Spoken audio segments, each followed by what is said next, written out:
Senior director nephrology है, almost 18 years से। Doctor Avinash Srivastava है, हमारे ट्रांसप्लांट सर्जन है।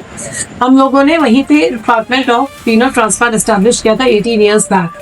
तो हमारा एफर्ट यही रहता है कि रूटीन ट्रांसप्लांट्स तो obviously all over the country होते ही हैं। हम एफर्ट करते हैं कि कुछ हम नई टेक्निक्स लाएं जिससे कि हमारा डोनर पूल बढ़ सके, क्योंकि हमारी न्यूक्लियर फैमिलीज हो गई हैं और डोनर फैमिली में एक या दो ही होते हैं, और अगर उनका ब्लड ग्रुप नहीं मैच करता तो पेशेंट्स को बहुत प्रॉब्लम होती है। कैडेवरिक ट्रांसप्लांट के लिए बहुत लंबा लंबा वेट करना पड़ता है, तब तक डायलिसिस में पेशेंट की हालत बिगड़ जाती है। तो एक एग्जांपल के तौर पे मिस्टर वीर सिंह है, ये 2017 में हमारे पास आए थे। पहले एक ट्रांसप्लांट इनका फेल हो चुका था, तो इनके पास घर में और कोई डोनर नहीं था, इनकी सिर्फ वाइफ थी जो देने को तैयार थी, लेकिन उनका ब्लड ग्रुप इनसे नहीं मिलता था।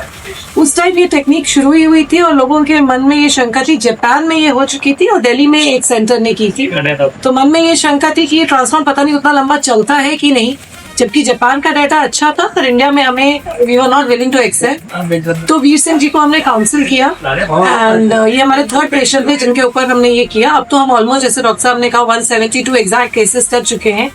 और उस टाइम पे हमने इनका किया, हमने इनकी एंटीबॉडीज तो थे इनकी वाइफ के ब्लड ग्रुप के, वो इनके ब्लड से निकाले और ये ट्रांसप्लांट किया। एंड हम यही चीज एम्फेसाइज करना चाहते हैं कि इनके ट्रांसप्लांट को, एवीओ इनकम्पैटिबल ट्रांसप्लांट को, जो एक रिलेटिवली न्यू टेक्नोलॉजी है, 7 ईयर्स हो गए हैं और ये नॉर्मल ट्रांसप्लांटेशन की तरह 2 महीने में 3 महीने में एक बार मुझे दिखाने आते हैं। और I think mister Veer Singh, आप अपने पेशेंट ਵੱਧ ਰਹੇ ਹੈ, ਕਾਰਨ ਕੀ ਹੈ? हाँ जी, पेशेंट बहुत ਵੱਧ ਰਹੇ ਹੈ ਇਹਦੇ ਕਿਡਨੀ ਕੀ ਕਾਰਨ ਕੀ ਹੋ ਸਕਦਾ? क्योंकि बेसिकली किडनी खराब होती है मोस्टली लाइफस्टाइल डिजीजेस से, जो कि है डायबिटीज, ब्लड प्रेशर। और लाइफस्टाइल डिजीजेस तो हमारी बहुत ही ज्यादा बढ़ गई हैं, बिकॉज फूड में अडल्ट्रेशन है, फूड खाने का ढंग हम लोगों का खराब है, घर पे हम बनाना नहीं चाहते। हमारे बहुत क्विक डिलीवरी प्लेटफॉर्म्स आ गए हैं जहाँ 5 मिनट में फूड डिलीवरी हो जाती है, so that is easier, more convenient. तो ये लाइफस्टाइल डिजीज है। हम खा ज्यादा रहे हैं, उसकी कंजम्पशन कम हो रही है, हम सारे व्हीकल्स यूज करते हैं, एक्सरसाइज नहीं है। So this is the reason कि lifestyle, diabetes, blood pressure is the commonest cause kidney failure का। जब वो बढ़ रहा है डायबिटीज, तो इंडिया एपिडेमिक हो चुका है, तो वो बढ़ेगा तो किडनी की प्रॉब्लम भी अपनी बढ़ती जाएगी। और थर्ड है पेन किलर्स। हम लोग ओवर द काउंटर केमिस्ट से जाके जो पेन किलर्स ले लेते हैं, वो भी किडनी फेलियर का एक बड़ा ही प्रोमिनेंट कॉन्सेप्ट है। मैडम, अगर डोनर नहीं है तो फिर वो आदमी क्या? देखो, डोनर अगर नहीं है, एक कुछ उसकी 2-3 चीजें होती है। एक है कि डोनर एक आध है फैमिली में, लेकिन नंबर 1 ब्लड ग्रुप नहीं मिलता, तो उसके 2 तरीके होते हैं। एक तो स्वैप गवर्नमेंट ने लीगल कर दिया है, जैसे सपोज एक फैमिली के ब्लड ग्रुप एक का डोनर चाहिए, दूसरे को बी का चाहिए, तो गवर्नमेंट ने वो लीगल कर दिया, वो आप लोग करेंगे। दूसरा, ये जो नई टेक्नोलॉजी जो हम बोल रहे हैं, एबीओ इनकम्पैटिबल। तीसरा, अगर नहीं है तो आप कैडेवरिक फेलियर मेट्रो में रजिस्टर कर सकते हो, तब तक ट्रांसप्लांट चलता, डायलिसिस चलता रहेगा।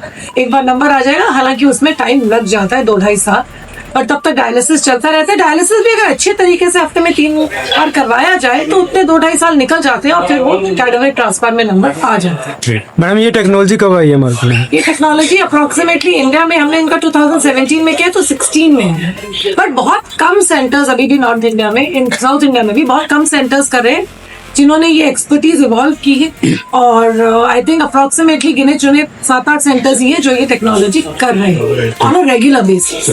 अच्छा, अगर बात करें खर्चे की, कितना वो खर्चा आ जाता है पेशेंट के पास? देखो, नॉर्मल ट्रांसप्लांट में अप्रोक्सीमेटली 6 to 7 लाख आता है खर्चा, सब कुछ मिला पहले दिन से आता है। इसमें भी ना it depends on the titres, जो एंटीबॉडी के टाइटर। अगर एंटीबॉडी के टाइटर्स इसे बहुत लो है, 1:8, तो वो इतने में ही हो जाता है, लेकिन अगर टाइटर्स ज्यादा है तो अप्रोक्सीमेटली 14 से 15 लाख लग सकता है। कितने साल चाहिए थे किडनी?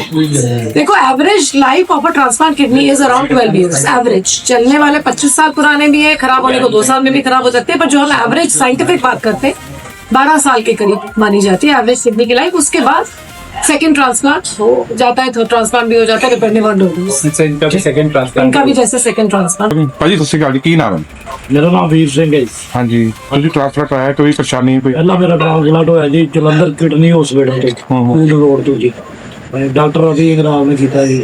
ਅੱਛਾ ਜੀ, ਹਾਂਜੀ, ਉਹ ਮੇਰਾ 5 ਸਾਲ ਚੱਲਿਆ ਸੀ, ਚੜ ਕੇ ਪਹਿਲਾਂ ਹੀ ਹੋਣ ਲੱਗ ਗਿਆ ਸੀ, ਥੋੜਾ 39 ਵਧਣ ਲੱਗ ਗਿਆ ਸੀ। ਅੱਛਾ ਜੀ, ਹਾਂਜੀ, ਉਸ ਤੋਂ ਬਾਅਦ ਫਿਰ 15 ਦੇ ਵਿੱਚ ਬਿਲਕੁਲ ਹੋ ਗਿਆ ਸੀ 16 ਦੇ ਵਿੱਚ ਫਿਰ ਮੈਂ ਇੱਥੇ ਗਿਆ ਆਈਵੀ ਬਾਈ ਇੱਥੇ ਮਿਲਿਆ ਉਹਦੇ ਵਿੱਚ ਉਹ ਪਹਿਲਾਂ ਜਦੋਂ ਮੇਰਾ ਟ੍ਰਾਂਸਪਲਾਂਟ ਹੋਇਆ ਸੀ ਜੀ ਉਹਦੇ ਵਿੱਚ ਤਾਂ ਮੇਰੀ ਸੇਮ ਕਿਡਨੀ ਸੀ ਮੇਰੀ ਸਿਸਟਰ ਨੇ ਦਿੱਤੀ ਸੀ ਉਹ ਬੋਇਟ ਵੀ ਮੇਰਾ ਸੀ ਉਹੀ ਉਹਨਾਂ ਦਾ ਸੀ ਅੱਛਾ ਉਹ ਹਾਂਜੀ ਉਹ ਦਿੱਤੀ ਫਿਰ ਉਸ ਤੋਂ ਬਾਅਦ ਮੈਡਮ ਕੋ ਗਿਆ ਮੇਰੀ ਵਾਈਫ ਦਾ ਇਹ ਬੋਇਟ ਸੀ ਮੇਰਾ ਉਹ ਸੀ ਜੀ ਇਹਨਾਂ ਕਾਜਵੇਂ ਕਰਕੇ ਹੀ ਜੋ ਹੁਣ ਮੇਰਾ ਬਿਲਕੁਲ ਸਹੀ ਚੱਲ ਰਿਹਾ ਜੀ ਅੱਛਾ ਕਿੰਨਾ ਕੁ ਸਮਾਂ ਹੋ ਗਿਆ ਕਰਾਏ ਦਾ ਮੇਰਾ ਜੀ ਮੈਂ ਕਿਰਾਏ ਨੂੰ 17 ਚ ਹੋਇਆ ਜੀ 18/3/17 ਨੂੰ ਦੁਬਾਰਾ ਹੋਇਆ ਸੀ ਤੁਹਾਨੂੰ ਕੋਈ ਲਾਈਫ ਦੇ ਵਿੱਚ ਕੋਈ ਪ੍ਰੋਬਲਮ ਆਈ ਹੋਵੇ ਪਹਿਲੀ ਕਿਡਨੀ ਜਾਂ ਦੂਸਰੀ ਵਾਰ ਕੋਈ ਪ੍ਰੋਬਲਮ ਨਹੀਂ ਆਈ ਜੀ ਖਾਣ ਪੀਣ ਜਾਂ ਕੁਝ ਹੋਰ ਹਾਂਜੀ ਖਾਣ ਪੀਣ ਚ ਜਾਂ ਕੋਈ ਹੋਰ ਪ੍ਰੋਬਲਮ ਨਹੀਂ सर बोलन से कोई तकलीफ ਨਹੀਂ ਜੀ ਡੋਨਰ ਤਾਂ ਬਿਲਕੁਲ ਠੀਕ ਹੋਊਗਾ नहीं बोलन से ਤੁਹਾਨੂੰ ਕੋਈ ਤਕਲੀਫ ਇਸ ਤੋਂ ਬਾਅਦ ਨੂੰ ਬੋਲਣ ਚ ਕੋਈ ਕੋਈ ਤਕਲੀਫ ਹੋਈ ਹੈ ਨਹੀਂ ਨਹੀਂ ਕੋਈ ਤਕਲੀਫ ਨਹੀਂ